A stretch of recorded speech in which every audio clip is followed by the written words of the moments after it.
So things really aren't looking good for Kodak Black right now. He was arrested again yesterday and could be facing up to 20 years in prison and maybe even more. I mean, as we've seen in the last few years, judges have been strict, especially on rappers. You got Bobby Shmurda, you got Meek Mill. Look at the way they did him.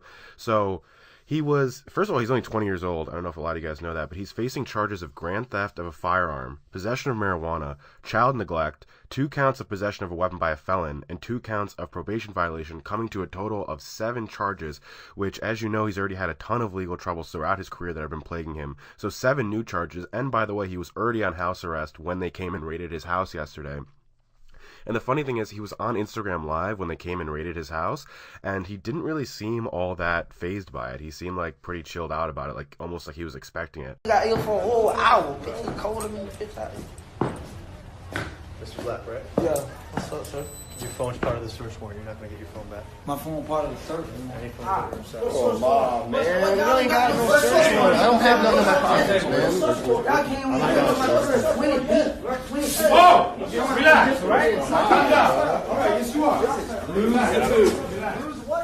And I think of all those charges, first of all, I mean, the fact that he has firearms and drugs around his apartment, or his house, I mean, probably you would think, well, why would you do that? But I think the charge that would stick out to a lot of people is child neglect.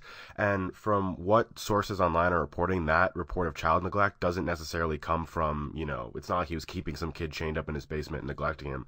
What it means is just there was a kid in the house, and there were also narcotics and firearms in the same house, so that counts as neglecting the child. So, yeah. They found basically a bunch of guns and ammunition in his house and a bunch of weed, and obviously since he's on house arrest, he's not allowed to have that.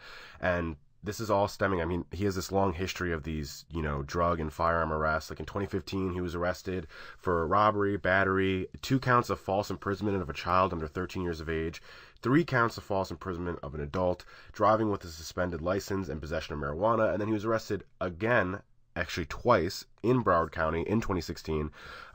Earlier in the year, it was for possession of a weapon by a convicted felon, possession of marijuana, and fleeing from law enforcement. And then the one later on in the year was for armed robbery and false imprisonment. And then he's been on house arrest. He's been doing anger management classes and community service. And then he's on 5 years of probation.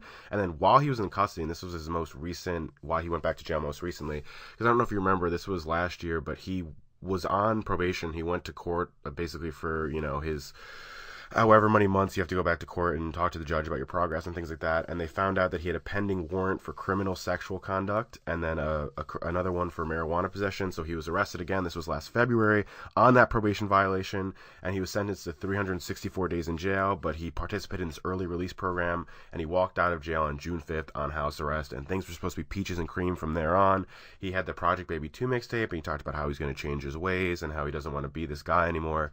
And then it seems like I don't know what's going on with him, but it seems like he just hasn't been able to keep his foot out of the streets. It seems like he has one foot in the music industry and one foot in the streets, and this is something he actually talks about in his music a lot and expresses like this kind of grief over the fact that he can't get over the street side of his life. So I guess we all should have seen this coming, and maybe that's why he was so calm on the Instagram video, maybe because he knows that there's no way he can escape this, which is kind of sad. But also what's kind of sad is when you Google Kodak Black, almost half of the Google images that come up are different headshots or mugshots of him, which shows just the extent of his legal troubles. So with all these different charges, especially the child neglect, all the firearm charges, considering the fact that he's on house arrest, this could each of those charges could carry up to 5 years or more, and I think they're really going to throw the book at him this time. But he's been able to get off so many times in the past. Like, he's done so much stuff and has still been able to kind of overcome these legal troubles, and I can't believe he was given like a third chance, a second chance, a third chance, a fourth chance, a fifth chance, and now he's on a sixth chance, and it's like, how many chances is the court going to give this guy, no matter how talented he is? So we'll see, and we will keep you updated on this. This has been Local Savage News.